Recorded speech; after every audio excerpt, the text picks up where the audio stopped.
Hello everyone and welcome back to the channel. In this video, I'll show you how to set up and use contactless payments with Samsung Pay, step by step. This works at stores that support contactless payments, and even many traditional card readers. First, make sure Samsung Pay is already installed and set up on your phone, with at least one debit or credit card added, and your fingerprint or PIN enabled.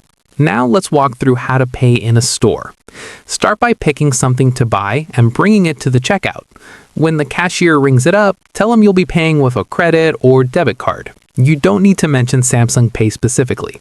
Next, unlock your phone and swipe up from the bottom of the screen to open Samsung Pay.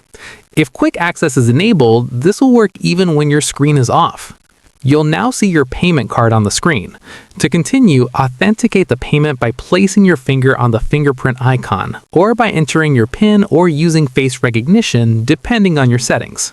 Once your fingerprint or security method is accepted, hold your phone close to the card reader. You can place it where a card's magnetic stripe would normally be swiped, or near the contactless payment symbol if the terminal has one.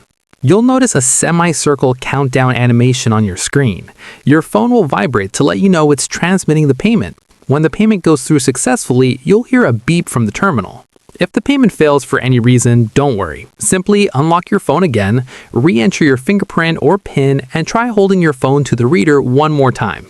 That's it. You've successfully used Samsung Pay for contactless payments. If this tutorial helped you out, make sure to like the video, subscribe to the channel, and turn on notifications so you don't miss more easy Samsung and Android tips. Thanks for watching, and I'll see you in the next one.